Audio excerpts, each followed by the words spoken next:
Throughout human history, there are stories that transcend time, stories that speak to the very core of human existence and our relationship with the divine. Among these, the story of Jacob stands as one of the most profound and transformative accounts in biblical history. It's a tale that weaves together the raw humanity of deception, struggle, and redemption with the divine purpose of God's unfailing love and grace. In the book of Genesis, we encounter a man whose life journey mirrors our own struggles with faith, identity, and purpose.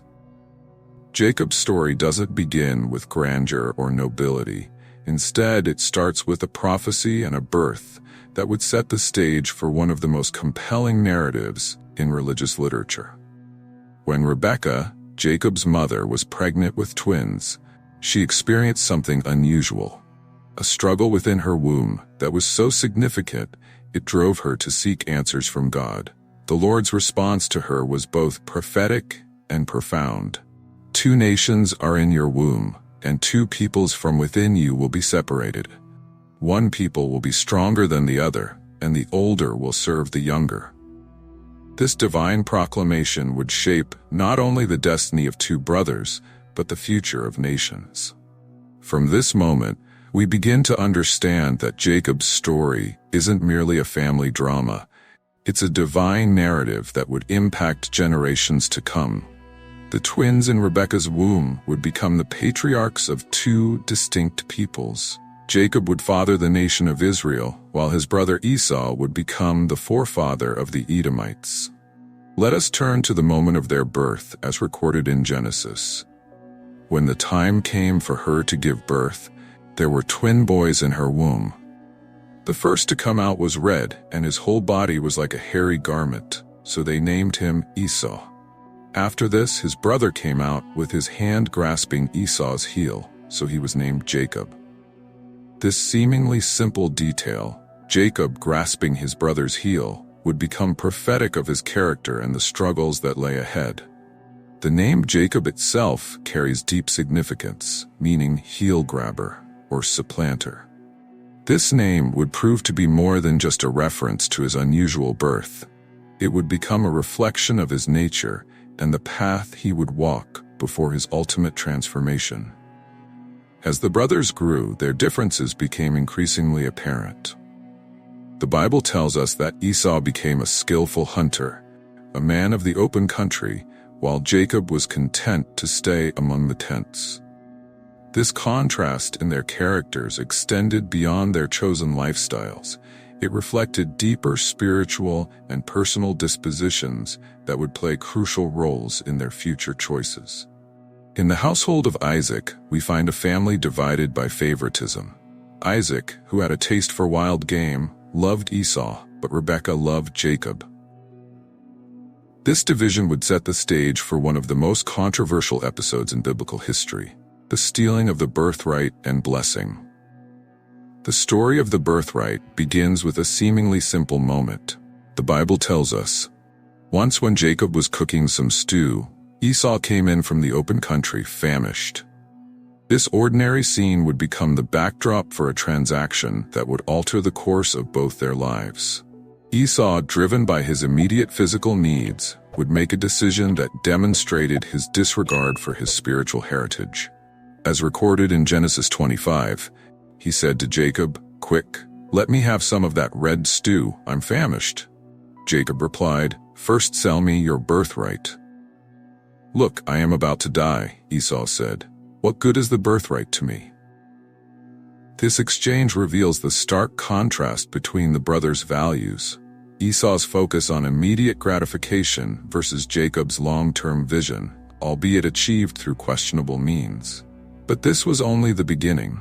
The more significant deception was yet to come. As Isaac grew old and his eyesight failed, he decided it was time to bestow his blessing on Esau, his firstborn. The blessing was more than just words. It was considered legally binding and prophetically significant, carrying both material and spiritual implications for future generations. Rebekah, overhearing Isaac's intention to bless Esau, devised a plan that would change the course of history. She called Jacob and instructed him in an elaborate deception. "Go out to the flock and bring me 2 choice young goats so I can prepare some tasty food for your father, just the way he likes it. Then take it to your father to eat, so that he may give you his blessing before he dies." The scene that follows is both dramatic and troubling. Jacob, dressed in Esau's clothes, with goat skins covering his smooth skin to mimic his brother's hairiness, approaches his blind father. The dialogue between father and son is filled with tension. Jacob went close to his father Isaac, who touched him and said, "The voice is the voice of Jacob, but the hands are the hands of Esau." Despite Isaac's suspicion, the deception succeeded, and Jacob received the blessing meant for his brother. The consequences of this deception were immediate and severe. When Esau returned and discovered what had happened, his reaction was one of bitter anguish.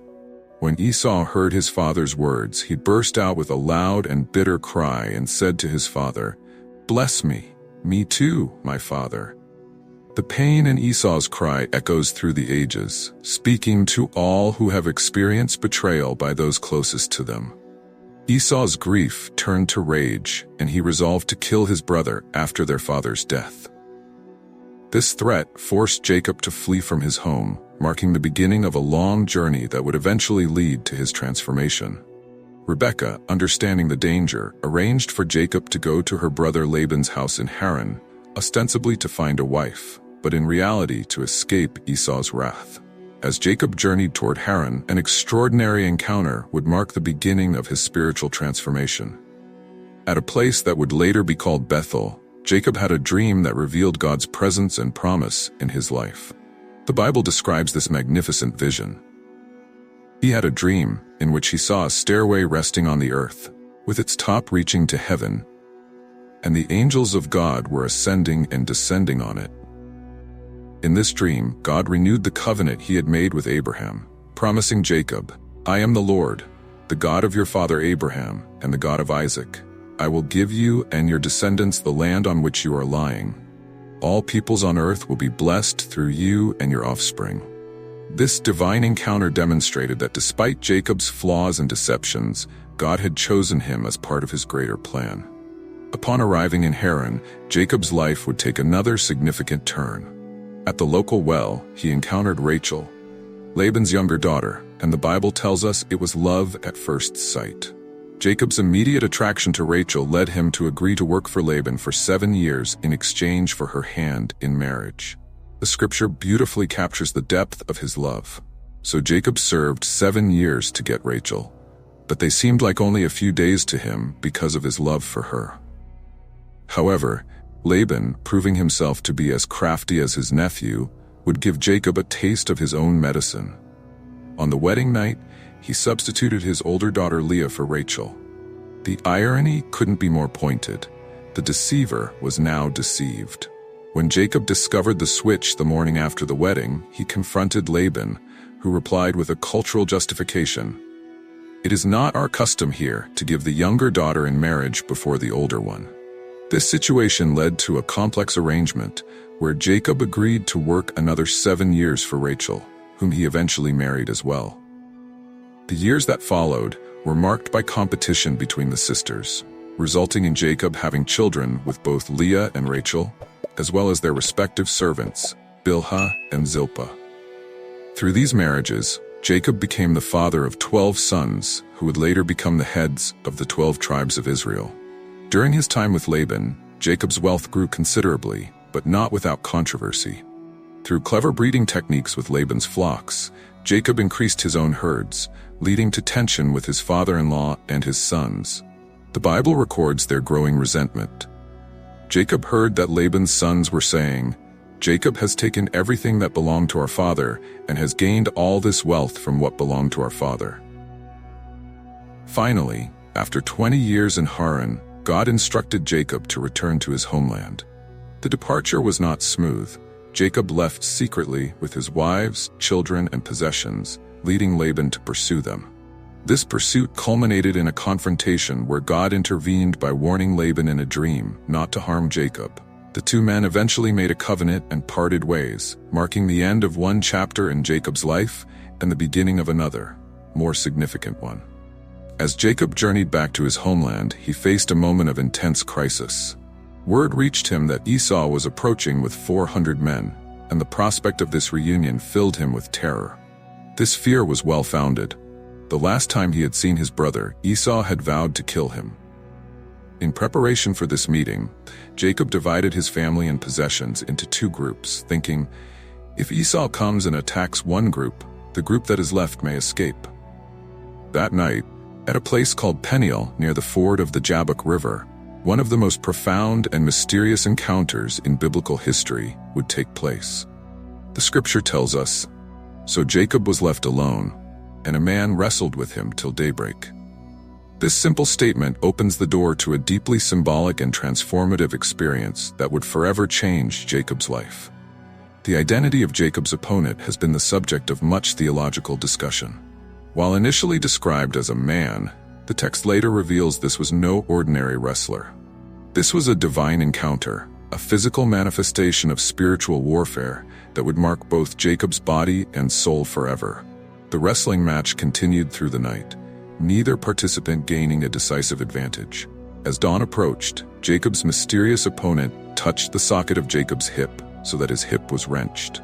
Despite this injury, Jacob refused to let go. When the man said, "Let me go, for it is daybreak," Jacob made a declaration that revealed his spiritual hunger. "I will not let you go unless you bless me." This moment marks a fundamental shift in Jacob's character. The man who had once stolen a blessing through deception was now wrestling for one openly, refusing to let go until he received what he sought. His persistence, once used for manipulation, was now directed toward a genuine spiritual encounter. Then comes the crucial question, "What is your name?" This query was more than a request for information. It was a call for Jacob to acknowledge his true nature. By answering Jacob, he was confessing his identity as the supplanter, the deceiver. This confession became the turning point for his transformation. The divine wrestler responded with words that would echo through history. "Your name will no longer be Jacob, but Israel, because you have struggled with God and with humans and have overcome." This new name, Israel, meaning he struggles with God or God strives, would become the name of a nation and a people whose relationship with God would be characterized by this same kind of wrestling, not just physical, but spiritual. The encounter left Jacob forever changed, both spiritually and physically. The scripture records, "The sun rose above him as he passed Peniel, and he was limping because of his hip." This physical mark would serve as a constant reminder of his encounter with God, a visible sign of an invisible transformation. This wrestling match stands as a powerful metaphor for spiritual transformation. It teaches us that genuine change often comes through struggle, that blessing may require persistence, and that transformation might leave us with lasting marks. Jacob's hip was displaced, but his heart was finally in the right place. The morning after his transformative wrestling match, Jacob lifted his eyes to see Esau approaching with his 400 men. Despite his new name and nature, Jacob's immediate response revealed that human fear still wrestled with divine assurance in his heart. The Bible records his careful preparations for this moment. He put the female servants and their children in front, Leah and her children next, and Rachel and Joseph in the rear. What followed was a moment of profound reconciliation that exceeded all expectations. The scripture captures this emotional reunion with beautiful simplicity. But Esau ran to meet Jacob and embraced him. He threw his arms around his neck and kissed him, and they wept. This powerful scene of reconciliation stands in stark contrast to the fear and enmity that had characterized their relationship for so many years. The transformation in both brothers is evident in their exchange. Jacob, now called Israel, approached his brother with humility and reverence, bowing 7 times as he approached. Esau, who had once sworn to kill his brother, now ran to embrace him with tears of joy. This dramatic shift demonstrates how time, maturity, and most importantly, God's working in their lives had changed them both. When Esau inquired about the droves of animals he had encountered, Jacob's response revealed his changed heart. "They are a gift to my Lord, to find favor in your eyes." Esau's reply was equally gracious. "I already have plenty, my brother. Keep what you have for yourself." This exchange shows how both brothers had learned to value relationship over possessions, reconciliation over revenge. The depth of their reconciliation is further illustrated in their continued dialogue. Esau offered to accompany Jacob on his journey, a gesture of protection and fellowship that would have been unthinkable years before. Though Jacob declined this offer, citing the need to travel slowly for the sake of his children and flocks, the peaceful parting of ways marked a complete healing of their fractured relationship.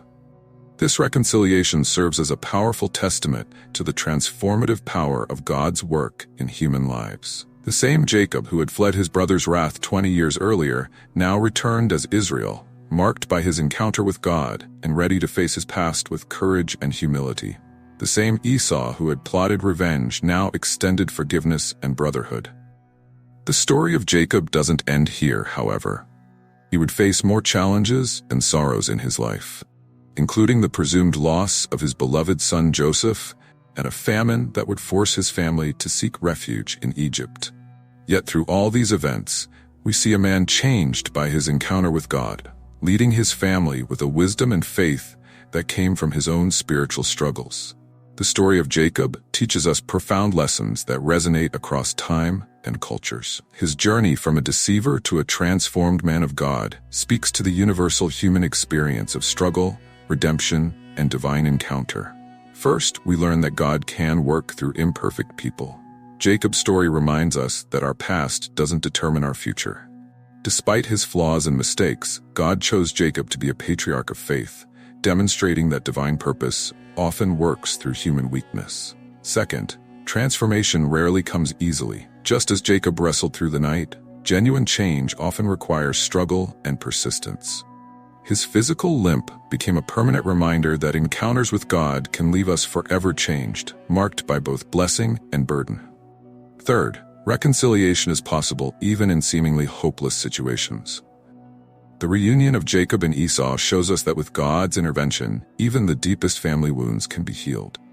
Their embrace teaches us that forgiveness can triumph over bitterness, and love can overcome hatred.